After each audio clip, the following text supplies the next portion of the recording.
Hi all எல்லோரும் எப்படி இருக்கீங்க? நம்மளோட கார்டனில் இப்போதைக்கு சூப்பராக வளர்ந்துட்டுருக்கிற ஒரு பெஸ்ட்டான பிளான்ட் அப்படின்னா ஜீனியா தான். கார்டன் பக்கம் போனால் நம்மளுக்கு வரவே தோணாது. அந்த அளவு சூப்பரான ஃப்ளார்ஸ் பூத்துட்ருக்கு. இதோட சீட்ஸ் இன்றைக்கி நான் கொஞ்சம் கலெக்ட் பண்ண போகிறேன். அதுதான் உங்ககிட்ட காட்ட போகிறேன். நம்ம ஃபுல்லாக காயிற வரைக்கும் நான் வெயிட் பண்ணல. ஏன்னா எங்கள் வீட்டில் குட்டி பையன் இருக்கான். என்னோட சின்ன பையன் இந்த மாதிரி பிளான்ட்ஸ் கிட்டலாம் போயிட்டு அந்த சீட்ஸ் எல்லாம் தெரியாமல் எடுத்து எங்கன்னா போட்டுடுறான் விளையாடும்போது.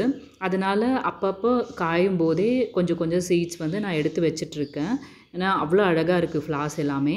அதில் ஒரே ஒரு சீட் நான் இப்போ நட்டு வச்சு காட்டுறேன். லாஸ்ட் வீடியோவில் கேட்டிருந்தாங்க, அதனால் நான் காட்டுறேன். ஒன்றுமே இல்லை, நார்மலான ஒரு கார்டன் சாயிலாக இருந்தால் கூட ஜஸ்ட் அதோட சீட் மேலோட்டமாக சின்னதாக ஒரு கையில் லைட்டாக தோண்டிட்டு அந்த சீடு இது மாதிரி க்ளோஸ் பண்ணி வச்சிட்டாலே போதும். சூப்பராக இந்த பிளான்ட் வரும். ஜஸ்ட் 3 டேஸில் ஜெர்மினேட் ஆகிடும். சீட் போட்டதுக்கப்புறம் நிறைய தண்ணி ஊற்றாமல் ஜஸ்ட் அதுக்கு மேலே ஸ்ப்ரிங்கிள் பண்ணாலே அந்த போட்ட சீட் டீகே ஆகாமல் அழகாக வளர்ந்துடும். நீங்கள் இதுதான் ஃபஸ்ட் டைம் ஜீனியா பிளான்ட் வளர்க்க போகிறீங்க அப்படின்னா நம்மளோட சேனலில் ஆல்ரெடி ஜீனியா பிளான்ட் வளர்க்குறது டீட்டெயில்டான வீடியோ 2 போட்டிருக்கேன், செக் பண்ணி பாருங்கள்.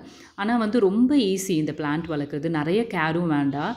மீலி பக்ஸ் அட்டாக் மட்டும் இல்லாமல் பார்த்துக்கிட்டா போதும். ஏன்னா எந்த ஒரு பிளான்ட்டாக இருந்தாலுமே மீலி பக்ஸ் வந்தாலே அது அப்படியே டோட்டலாக வாடி போயிடும். அது மட்டும் வராமல் டெய்லி ரெகுலராக தண்ணி ஊற்றிட்டு வந்தாலே சூப்பரான ரிசல்ட் இந்த பிளான்ட் கொடுக்குது.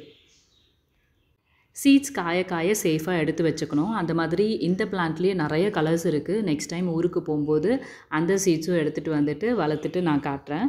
இந்த வீடியோ பிடிச்சதுன்னா லைக் பண்ணுங்கள், ஷேர் பண்ணுங்கள், சப்ஸ்கிரைப் பண்ணுங்கள். மறுபடியும் சூப்பரான இன்ட்ரெஸ்டிங்கான கார்டனிங் வீடியோஸோடு உங்கள் எல்லோரையும் மீட் பண்ணுறேன். தேங்க்யூ.